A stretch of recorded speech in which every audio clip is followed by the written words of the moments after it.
mo kami kung paano bubuksan ang aming isip at puso upang tanggapin itong dakilang handog na laging nakalaan at gusto mong ibigay sa amin.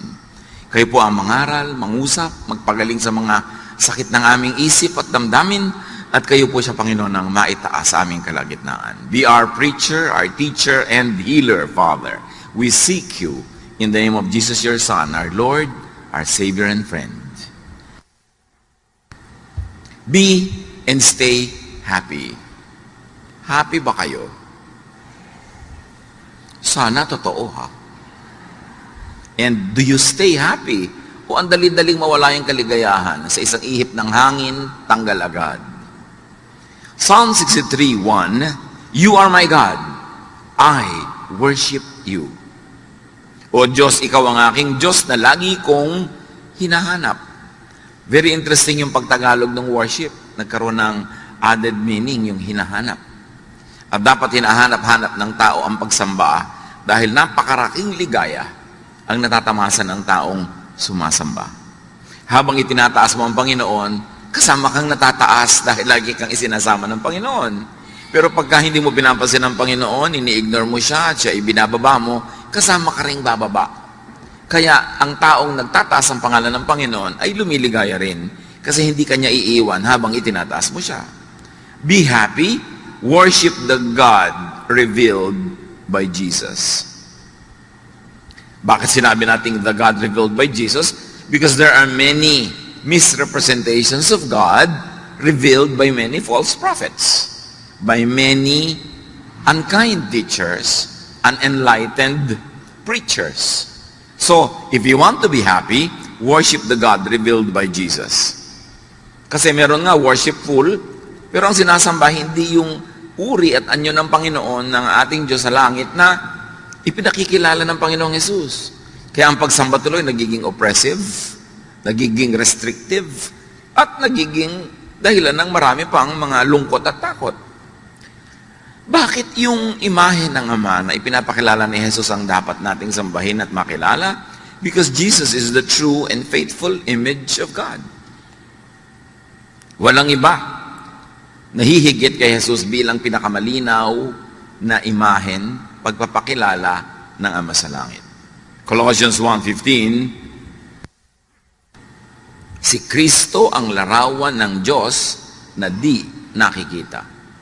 Ang Diyos ay di nakikita. Sa Old Testament, pag nakita mo ang Diyos, mamamatay ka.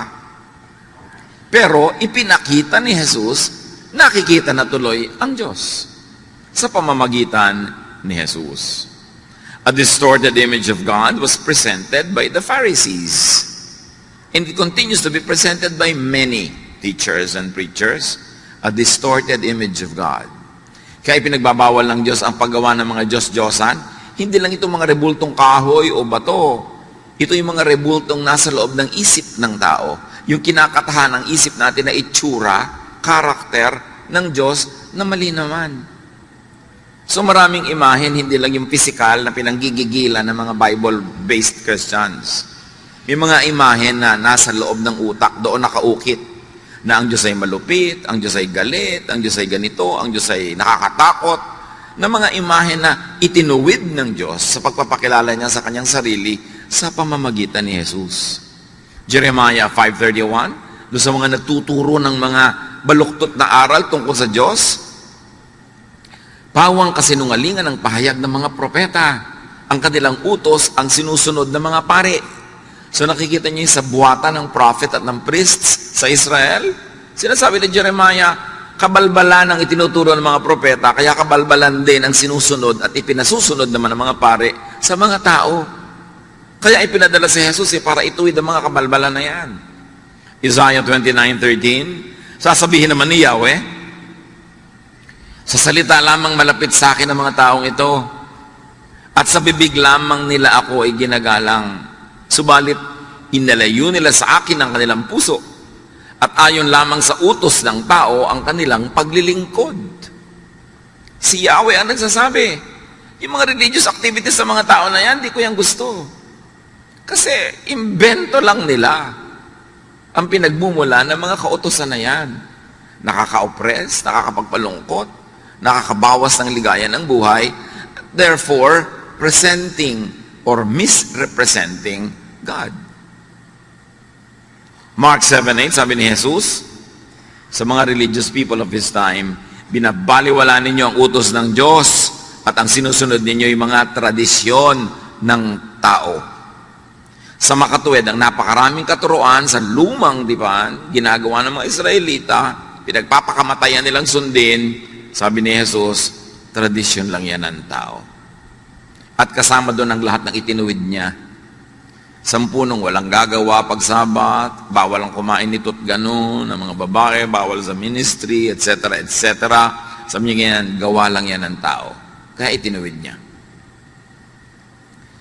Worshipping God as presented, as represented by Jesus, gives salvation, acceptance, not rejection, peace, not trouble, rest, which all amount to happiness.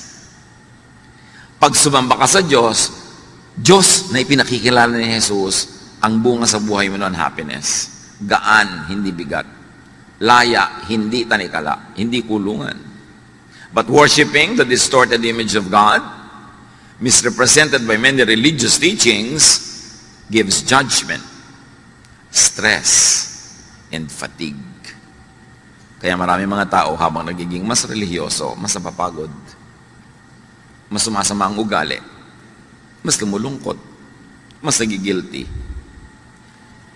Pagka ang inuna mo ay mga kautusan, mga tradisyon, mga conservatism, hindi ka liligaya. Galatians 3:10-11. Ang lahat ng nagtitiwala sa pagsunod sa kautusan ay nasa ilalim ng isang sumpa. So, sunod ka ng sunod sa kautusan dahil doon ka naghahanap ng ligaya, doon ka naghahanap ng kaligtasan. Sabi gano'n, daig mo pa ang isinumpa, daig mo pa ang nakulam, daig mo pa ang nagkaroon ng parusang buhat-buhat mo. Sapagkat nasusulat, sumpain ang hindi sumusunod sa lahat ng nakasulat sa aklat ng kautusan. So pagka ikaw ay nagpailalim sa kautusan, dapat sundin mo lahat. Kasi pag meron kang hindi nasunod, sinusumpa ka. Pero may choice ka na hindi magpailalim sa kautusan, kundi magpailalim sa pag-ibig ng Ama na ipinakilala sa pamamagitan ni Jesus. So pumipili ka, law or grace? Grace or works? Righteousness that is achieved by your own deed or righteousness that is received free from God through Jesus? Pag pinili mo ang kautusan, para kay sinumpa. At pag nagpapailalim, nang iilalim ka ng mga tao sa kautusan, dinadala mo sila sa kautusan, isinusumpa mo sila. Kasi binibigyan mo sila ng mga bagay na di naman nila kayang sundin, magigilty lang sila. Makokondemn lang sila. Ngayon, pag pinaghalo mo si Jesus at ang kautusan, kabaitan ng Diyos at lupit ng law, yung sumpa at yung blessing, lito ka. Kaya may mga araw na masaya ka, may araw na hindi, may araw na tahimik ka, may araw na magulo ka. Lito ka kasi pinaghalo mo yung dalawang di dapat paghaluin.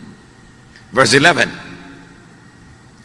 Malinaw na walang taong pinawawalang sala sa paningin ng Diyos sa pamamagitan ng kautusan. So pag sinikap mong sukatin ng iyong sarili, timbangin ang iyong sarili sa kautusan, lagi kang bagsak. Sayang ang religion. Walang dinalang kapayapaan, kaguluhan lang. Matthew 23:2 and 4, sabi mismo ni Jesus, ang mga tagapagturo ng kautusan at ang mga Pariseo, ang kinikilalang tagapagpaliwanag ng kautusan ni Moses. Nagpapataw sila ng mabibigat na pasanin sa mga tao, ngunit ni daliri ay ayaw nilang igalaw upang tumulong sa pagpasan ng mga iyon.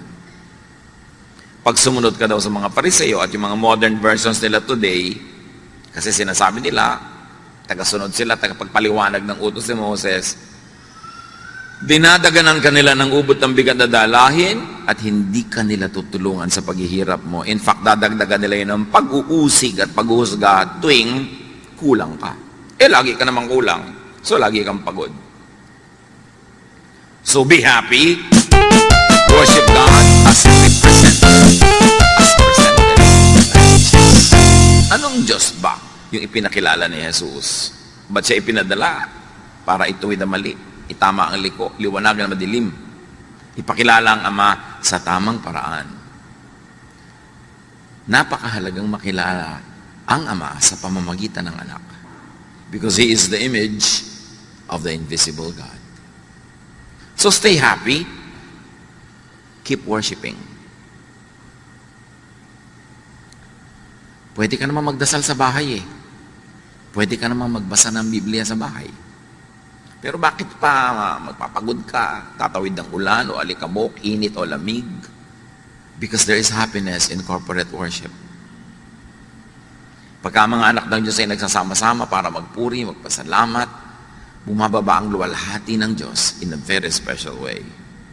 So defend and protect your worship from the thief. May magnanakaw eh. Ninanakaw yung worship. In fact, dumating ka na nga sa worship place, hindi ka pa rin maka-worship kasi nainis ka, nanakawan ka na naman. Kasi naghanap ka ng mali, nanakawan ka na naman. O nagpapaabala ka sa text and text sa'yo na wala namang katuturan habang nag-worship ka, nanakawan ka nun. Kaya textan mo, hoy, magnanakaw, tumigil ka. Ninanakawan mo ka ng worship time ko eh. Diba?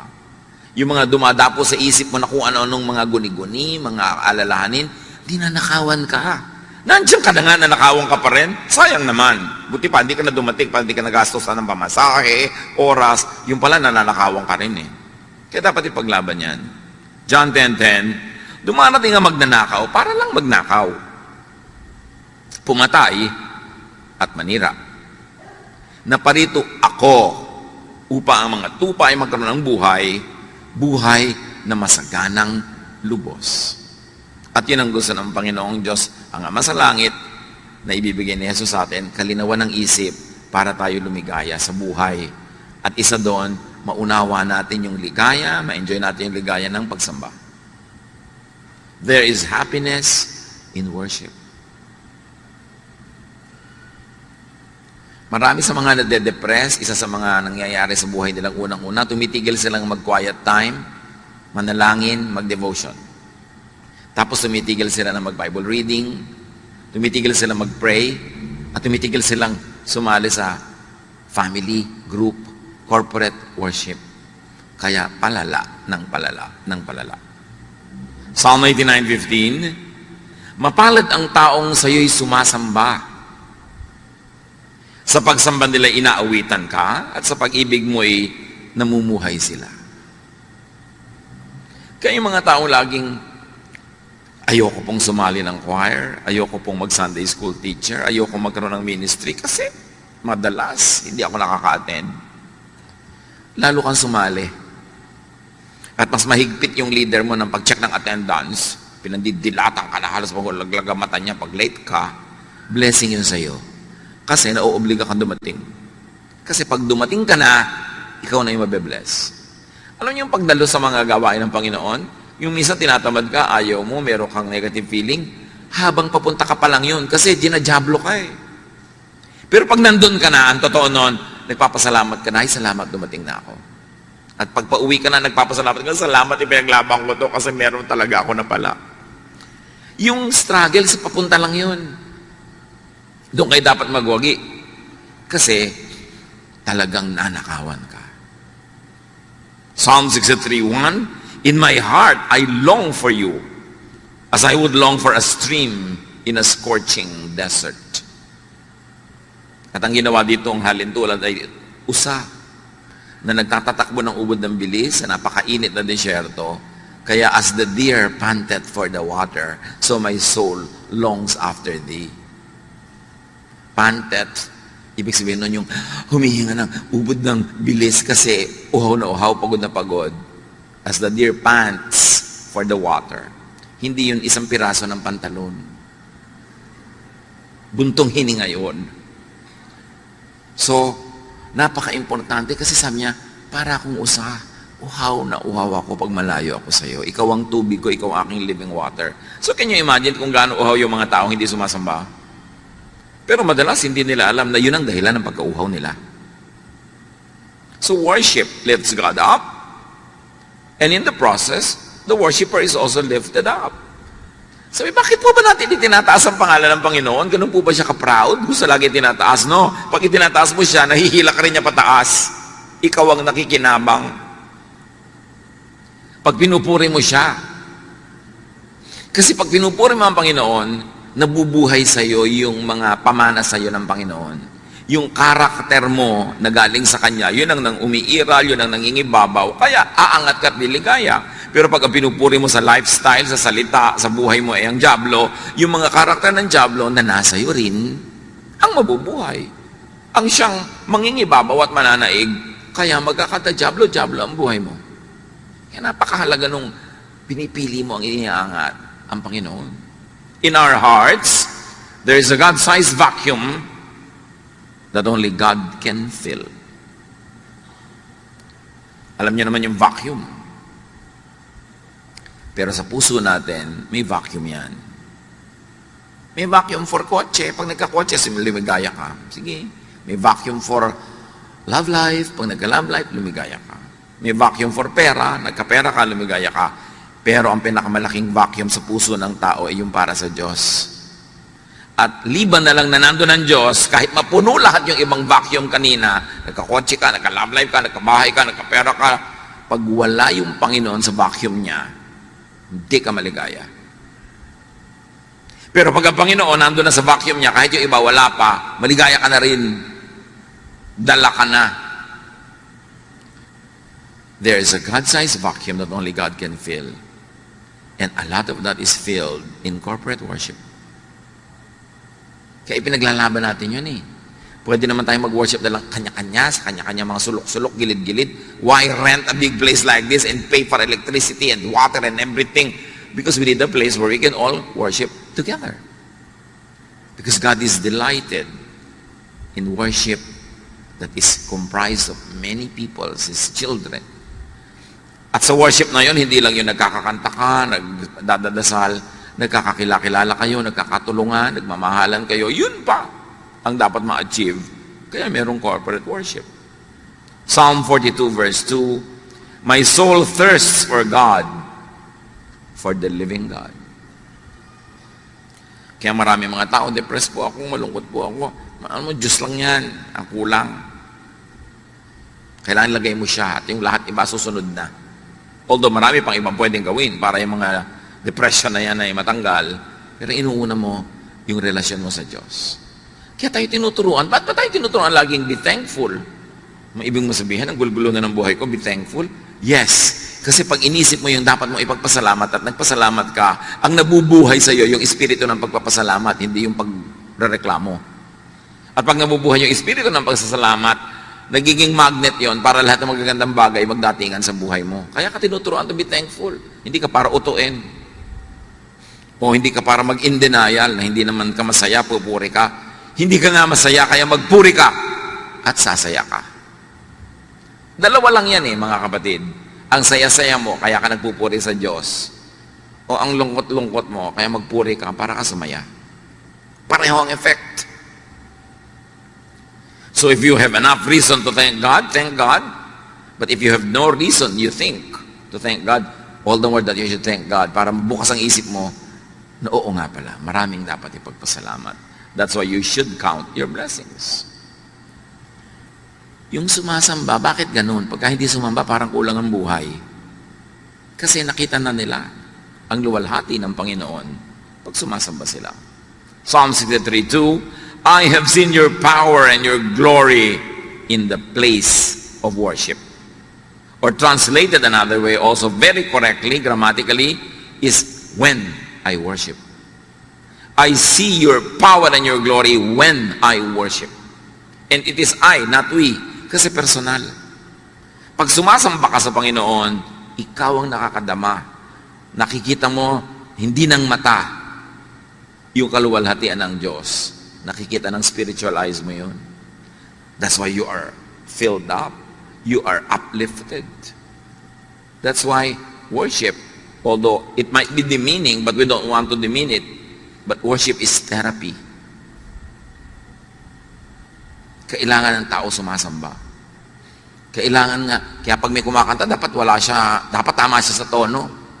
Kasi sambang-samba ka na, tapos biglang, ay, half note. Di ba? Ay, wala sa tong, ay, lumipat ng key. Di ba? Ay, lumandang ng 2 octave ang singer. Paano ka mabe-bless doon na aabala ka nung kakulangan niya ng preparasyon? Kaya dapat excellent hindi dahil para tayo ma-oppress, kundi para walang bara. Kasi pag hindi excellent ang gawa ng mga naggagumagawa, may bumabara. Kaya duty mo na gandahan yan para hindi ka maging issue. Yung singer ka, kakanta ka para sa Panginoon, tapos ang suot mo para kang payaso, naabala yung mata namin. Di ba? Iniisip namin, saan kaya siya galing na karnabal? Kaya dapat yung simple, yung hindi tumatawag ng pansin sa sarili. Kasi ikaw lang napansin namin, hindi na Diyos. Kaya nga pinag-uniform yung mga choir para magkakamuka, hindi yung pagandahan ng damit, pakintaman. Kaya nakakaabala yung mga ganung bagay. Pati mga katabi, yung may kasama kang bata, ang likot-likot, hindi na naka-worship yung katabi mo. Nakaganon lang yan, pero gusto niya lumutakin yung mukha ng bata na yan. Ipokrita lang siya, kaya hindi niya sinasapak ang anak mo. Pero ang totoo, yung anino niya, sabi niya sa anak mo, pak, pak, pak, pak. Lahat ng tumatawa, totoo. Hindi talaga nakaka-bless yung may malikot. Tapos may katabi ka, text ng text, tumatawa, uy, nasa worship ako. Hindi nakaka-bless yun. Diba? So dapat blessing ka sa kapwa mo nagwa-worship. Kasi pinaglaban niyang makarating dyan, tapos ikaw ang jablita sa buhay niya.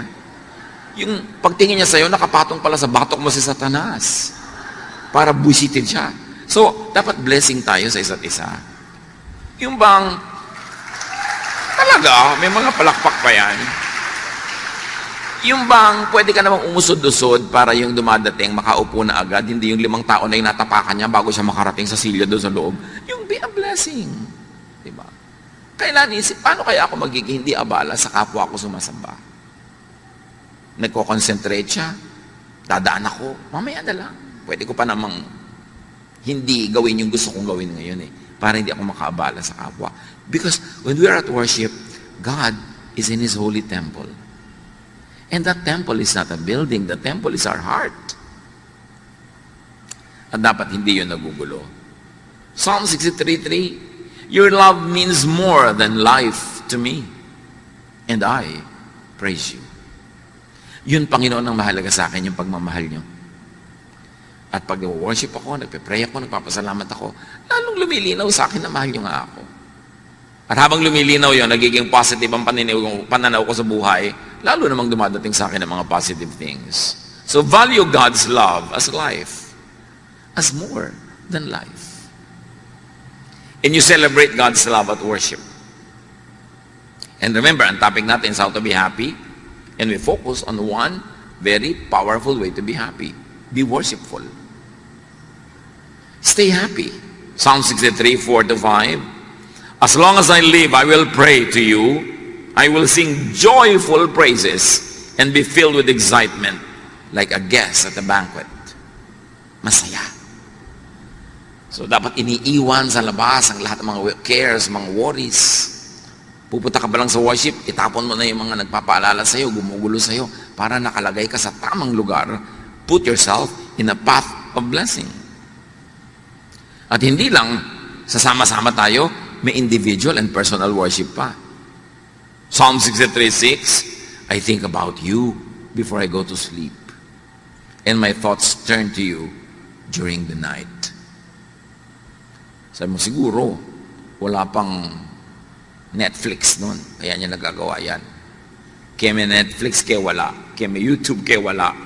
Dapat i-reserve niyo sa Panginoon ang last 30 minutes of your waking hours. Kung matutulog ka ng 9:30, dapat 9 o'clock, wala nang ibang bagay, sa Panginoon ka na nakikipag-usap, nakikipagniig. Huwag mong punuin ang lahat ng oras mo ng lahat ng pagod, panood, isip, text, computer, kasi walang natitira sa Diyos. Sabi niya, I think about you before I go to sleep. Can you imagine that? Kung ganong lalim at sarap ng tulog ang mangyayaring bunga niyan, my thoughts turn to you during the night. So think of God before going to sleep, and think of God in your sleep. Kasi ang natutulog lang naman katawan, yung isip gising pa, nananaginip pa nga yun, di ba? Kung ano pa pinag-iisip ng isip.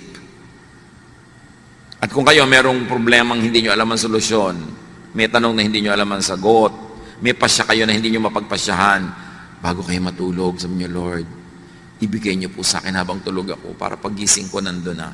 It works. But you have to think of God before you go to sleep. You have to dedicate your sleep to God. Psalm 63, 7-8. You have helped me, and I sing happy songs in the shadow of your wings. I stay close to you, and your powerful arm supports me.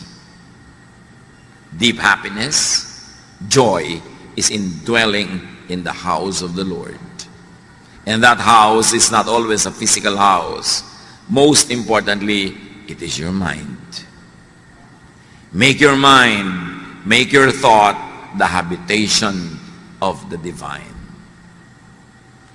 Gawin natin ang ating isip na tahanan ng Diyos, hindi tahanan ng kung sino-sino.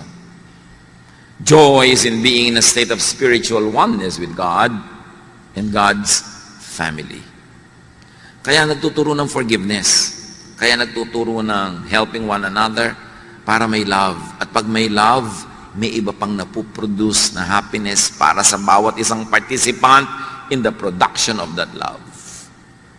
Pag may minamahal ka, may pinapatawad ka, may nare-release na blessing sa kanya at sa iyo at sa lahat ng nakapaligid sa inyo. And that blessing is more than the sum total of everything you do. Nagpatawad ka ng isa, nagpatawad siya ng isa, ang blessing nyo, 10. Namumultiply. Tuwing nagpapatawad ka, merong bangko sa langit na biglang bumubukas at nakaka-withdraw ka ng happiness. Kaya ka tinuturuan magpatawad. Hindi para ka ipaapi. Lugi naman po ako pag nagpatawad ako. O sige, huwag kang magpatawad. Tingnan natin kung hindi mas marami kang lugi. Yun lang may galit kang kinikim-kim, lugi ka na nun eh. Ang laking kalugihan yun. Dapat mabuksan ng maraming tao yung pinto ng pagpapala ng Diyos eh. At ang mga susi niyan, pagpapatawad, pagmamahal, pagtutulungan, pagpupuri, pasalamat. Yan ang nagbubukas ng susi ng pinto ng kaligayahan. Hindi yan itinuro ng walang dahilan. So, maganda kung naintindihan mo, tapos sinusunod mo, pero kung hindi mo maintindihan, at ang tagal mo na hindi maintindihan, sundin mo na lang. At habang sumusunod ka, baka doon mo palang maintindihan. Because while at worship, at hindi lang yun yung formal program ng worship, yung paggawa ng mga bagay na nakakalugod sa Diyos, worship yun. Artist ka, gumagawa ka ng magandang piece of art, worship yun. Singer ka, kumakanta ka, worship yun. At walang secular o holy songs, lahat ng songs sa Diyos. Ang mahalaga yung content. Pinupuri mo ba ang Diyos? Kahit pinupuri mo ang bulaklak na sampagita, pinupuri mo na ng Diyos noon kasi siya ang gumawa ng sampagita. May mga churches, bawal kumanta ng secular song. Ano ba yung secular song? Sino umimbento ng kahulugan ng secular? Walang secular. Because the earth is the Lord's and everything in it. Lahat sa Diyos. Ang mahalaga, paano mo ginagamit yon? Nakakaluwalhati ba sa Diyos? O hindi. Pwede po ba kami kumanta sa worship ng sampagita flower? Pwede, basta ipaliwanag mong sa pagpuri mo sa sampagita, ang pinupuri mo ay nag-create ng sampagita. Aamoy-amoy ka pa din, papasalamat ka sa Panginoon sa scent ng sampagita. Kaya lang baka naman mamaya yung kanta mo na to sa talong, okra, bahay kubo na yun. So, why not? Pero huwag naman laging puro ganun dahil hindi naman malinaw lagi yung mensahe nun eh. Pero why not? For variety. Basta God glorifying. Napakahalaga na makita mo na you can worship God through anything and everything you do. Kung ikaw ay nanay, wala kayong kabudget-budget, ang ulam nyo lang kamatis at saka tuyo. Basta mo nalang ibinato kaldo sa kaprasong plastic na plato yung kamatis at tuyo. Pwede mo nang arrange na maganda, hiniwa-hiwa mo yung kamatis, korting smiley pa. Worship yon. You're worshiping God by glorifying Him na kahit kamatis at tuyo yon. Ang ganda ng presentation because God is God of beauty. And then liligaya ka pag ganun. Psalm 23:6. Surely your goodness and love will follow me all the days of my life, and I will dwell in the house of the Lord forever. Again, it's not a physical house. Pag yung goodness mo, yung love mo, nakikita sa buhay ko at ginagawa ko araw-araw, daig ko pa ang nasa templo araw-araw. Because my life and my lifestyle becomes your temple. Therefore, with anything and everything I do, I worship. I celebrate life. I live thankfully and gratefully. Psalm 84, 1-4, how lovely is your dwelling place, Lord Almighty. My soul yearns, even faints for the courts of the Lord. My heart and my flesh cry out for the living God. And up to a point, pwede natin yung i-apply sa places. Gusto ko pong mapunta sa bulwagan ng Panginoon. Nakaka-worship ako, may fellowship pa, masaya, nakakagaan. At yung bulwagan na pwede rin nasa puso mo lamang.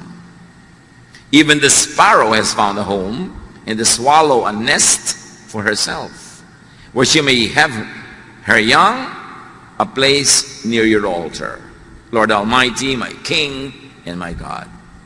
So kahit daw mga ibon-ibon, natutuwa na pumunta sa mga templo, di ba? Yung mga places of worship, lalo matataas, tinitira ng mga ibon.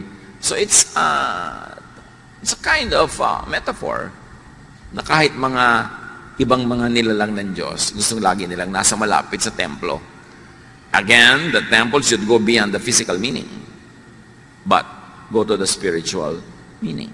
That I like to be near you, to behold your beauty, to sing of you, about you, and to you. Blessed are those who dwell in your house. They are ever praising you. So happiness actually is really emotion.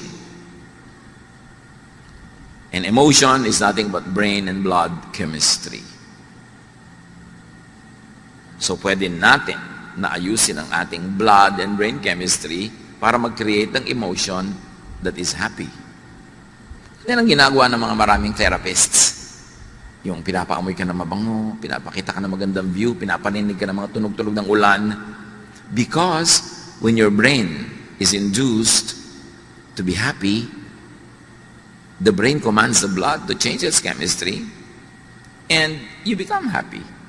Because happiness, like all emotions, is chemistry. Kaya may mga negative chemistry na nakaka-deceive, yung mga yung higop ng higop at amoy ng rugby, hindi nagugutom. Kasi niloloko sila ng utak nila, nabusog sila. Kaya yung mga nagtitake ng mga ibang drugs, kahit 3 araw na gising, kasi niloloko sila ng drug na hindi sila inaantok. May negative effect, pero may positive effect ang ganyang mga bagay. So be and stay happy. Think thoughts that make you happy. When you think happy, your brain is happy, your brain commands your blood and your whole body to be happy. But when you think sadness, when you think horror, when you think fear, your brain commands every part of your body to produce fear, anxiety, worry. So it's all a thought. Masaya kayo, masaya, kumakain, ang ligaligaya. Bigla niyong nakaalala yung asawa niyong malayo na biglang bakasyon, nangangalo niya. Diba, bigla mag-iinit ang mga paligid ng tenga mo. Maiiba ang tibok ng iyong puso. Magagalit ka na, wawalan ka ng gana, mahirap lumulon. Dahil lang yan sa naisip mo. Actually, wala ka pa nakita. Kasi ang iniisip mo, nagiging ganun ka. Can you imagine kung paano tinotorture ng mga taong selosa ang sarili nila? Ng mga taong mainggitin, mga taong magagalitin, mga taong mapaghanap ng mali, tinotorture nyo ang inyong sarili. Kasi kung anong isipin ninyo, yun ang iuutos ng utak nyo sa lahat ng bahagi ng inyong katawan na sundin. That's why you can think yourself into happiness. You can think yourself into sadness. That's why it's very, very important to be in command of your mind, of your brain. If you think happy thoughts, you'll be happy. Kaya sabi sa Philippians 4:8, what is praiseworthy, think of it. Yeah. Whatever is pure, whatever is godly, whatever is beautiful, whatever is praiseworthy, think about such things. May nagpadala sa'yo ng pagkain, hindi masarap, iisipin mo pa, iniinis niya ako. Pinapadala niya ako ng matabang na sinigang. So ano mangyayari sa'yo? Di negative ka, lulungkot ka, magagalit ka. Pero inisip mo, wow, kahit walang lasa, at least naalala ako. Gawin ko ng fertilizer. Oh, di ang saya mo, nasa pag-iisip mo lang yan eh. You are what you think. You are how you think. So, can you imagine when you are angry or jealous or discontented, nilalason mo ang iyong katawan, Kasi lahat ng negative thoughts, nagre-release ng toxins in your blood. So nilalason mo ang iyong sarili. Kaya tayo inuutosang, magpatawad ka na. Kalimutan mo na yan. Hindi ko pumalimutan. O sige, talaga namang may brain ka kasi, so hindi mo malimutan kasi may memory ka. Pero magpatawad ka na rin. I cannot forget po. Sige, forget the forgetting. Just forgive. Think of God. Yan ang pampasaya. Pero kung iniisip mo, Diyos ko, malapit na yata second coming. Judgment day na, end of the world. Di negative na naman ang naisip mo. Huwag mo pag-iisipin yan. Problema yan ng Diyos. Sabi nga ni Jesus, ako nga hindi ko alam kung kailan. Buti ka pa, alam mo. Di ba? Nadaig mo pa ako, alam mo yung date. Tapos pag hindi nangyari, may mga kung ano-ano kang palusot. Ay, may blah blah blah blah. Ang isa lang ang ibig sabihin, mali ang prediction mo. And if what a prophet says does not come to pass, he is a false prophet. Ang dami na. Naglagay ng mga petsa, oras, so hindi natuloy. Kasi marami pa kayong kasalanan, binibigyan pa kayo ng God ng second chance. Palusot. Mga palusot yung mga nagbibigay ng mga date-date, tapos hindi naman natutuloy. Huwag yung iniisip yan. The idea of and about God should be happy, not sad. Restful, not burdensome. Assuring and peaceful, not fearsome. It should be loving and forgiving. Not hateful, not vindictive, and definitely not judgmental. Huwag kayong kakampi sa isang political party, sa isang bansa, sa isang lahi, sa isang relihiyon, kahit malupit sila sa iba, in the name of God, bola yon. God will not want you to have any part in any violence, unkindness, in anything that robs people of happiness or dignity. Tapos done in the name of God, dapat matalino na tayo by now. Minamanipulate tayo ng mga ganyan. So, you want to be happy, think of the God presented and represented by Jesus. And then, do activities that make you happy. May mga iniisip, may mga ginagawa, physical. Kasi happy feelings create happy activities. Di ba pag happy ka, yung feeling mo, gumagawa ka ng happy activity. Halimbawa, ang saya mo, magluluto ka ng special para sa pamilya mo. Pero kung wala kang happy feelings, walang happy activities, baligtarin mo. Wala kang happy feelings, gumawa ka ng happy activities na magke-create ng happy feelings. It works both sides of the equation. Happy feelings can create happy events, but happy activities can create the happy feeling. So kung wala ka ng happy feeling, gumawa ka ng happy activity, that's under your control, you can do that. And then, may iba, mare-reverse, sasaya ka ng iba. You cannot always control what you could do, your physical situation, you can direct your thought. Si Paul and Silas, sa paggawa ng mabuti, sa pamamagitan ng tungkol kay Jesus, nakulong. Di lang nakakulong, dinala pa sa malalim na dungeon. Di lang yun, itinali pa ng mga kadena at pakal ng kanilang mga paa at kamay sa pagkero. Sa makakamot, biruin mo yung hirap. May kapatid, may makakamot, may emperor, nagpuhaw ka sa toilet, di mo magawa. Dapat magreklamo mo na sa Diyos, bakit I serve you? Bakit ako lahat nito? At Paul and Silas, saan hills?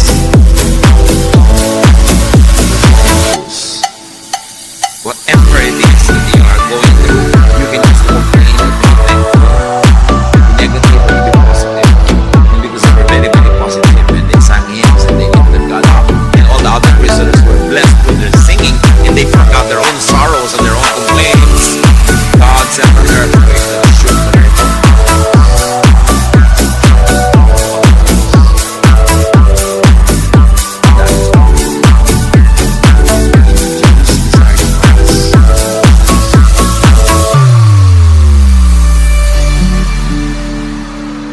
Kumbinsihin mo yung isip mo, akayin mo yung isip mo na magpakasaya at aakayin niya ang lahat ng bahagi ng iyong katawan na sumunod. Romans 12:2, be changed by the renewing of your mind. And if I may extend that, change your situation outside of you by changing the thoughts inside your mind. Because it is the thought, it is the habitation of God. The power of God can be made real in our lives.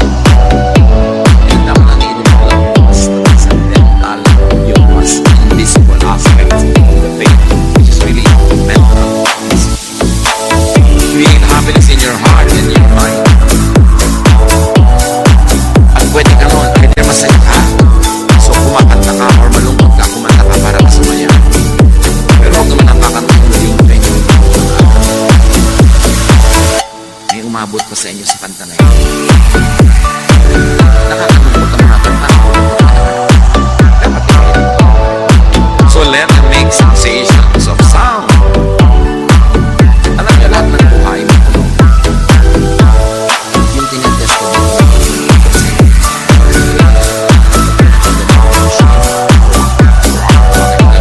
Kung pala hindi mo nagtitig, pero theology, dinig. Lahat ng life is sound. Kaya, turuin mo ng sound ng buhay mo. Music. Para ka sumaya.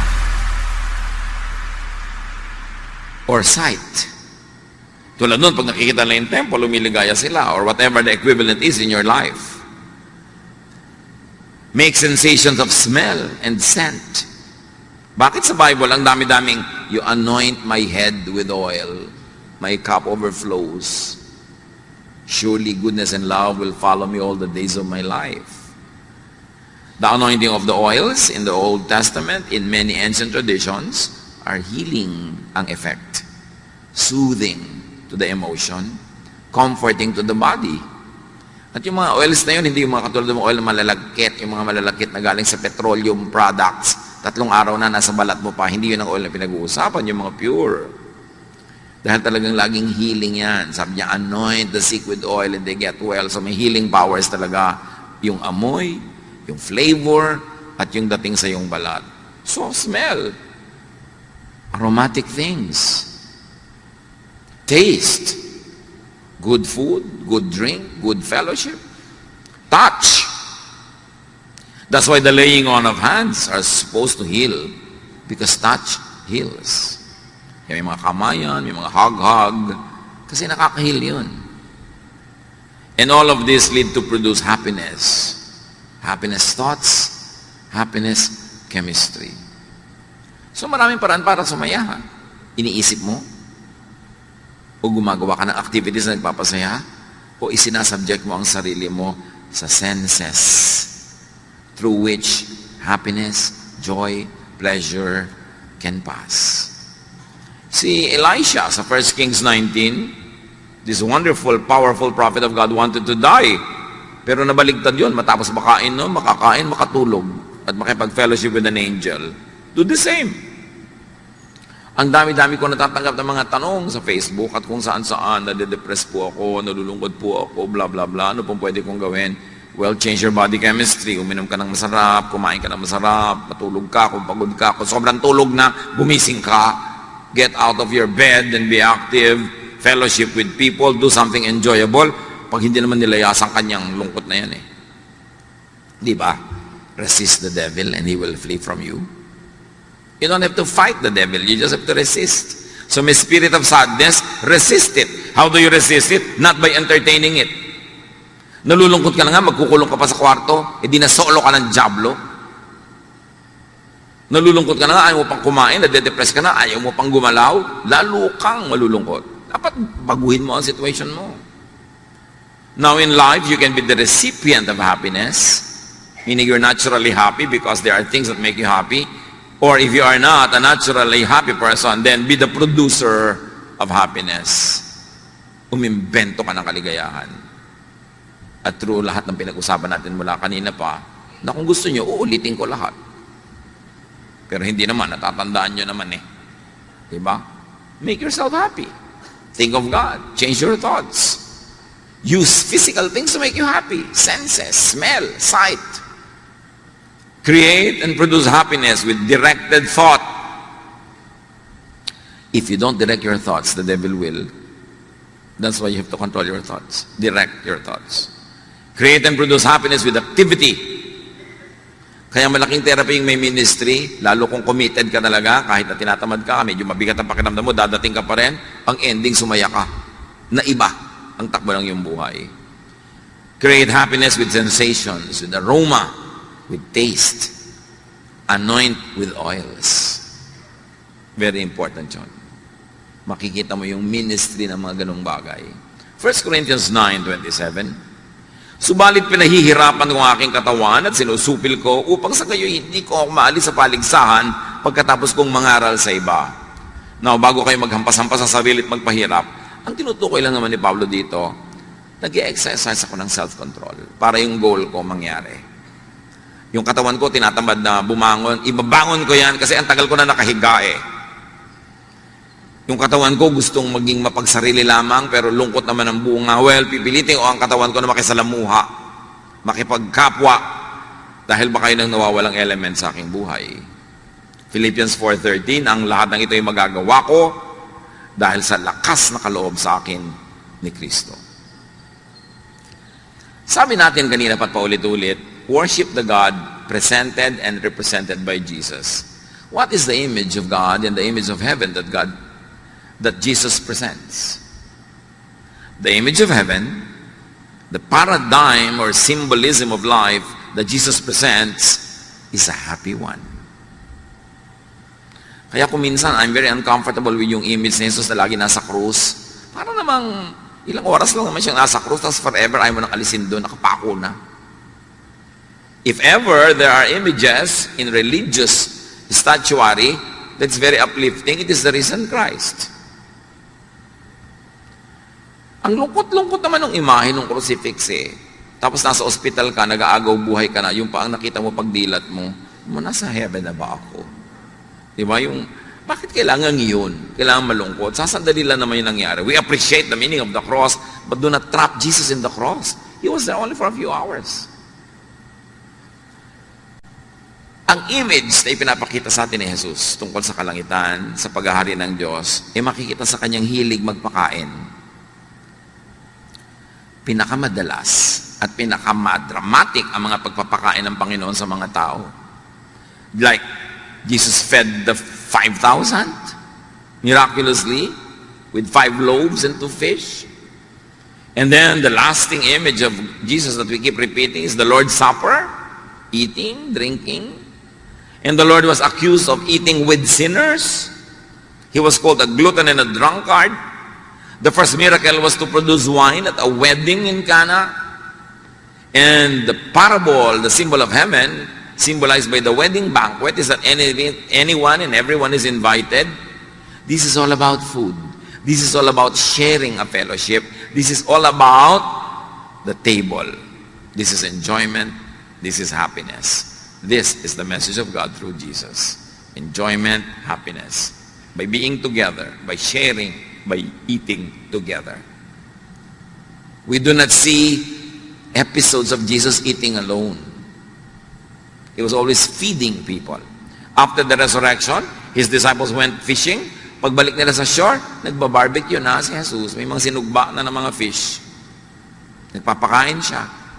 Tapos sabi pa niya, the risen Christ enters a room through the wall and says, may makakain ba dito?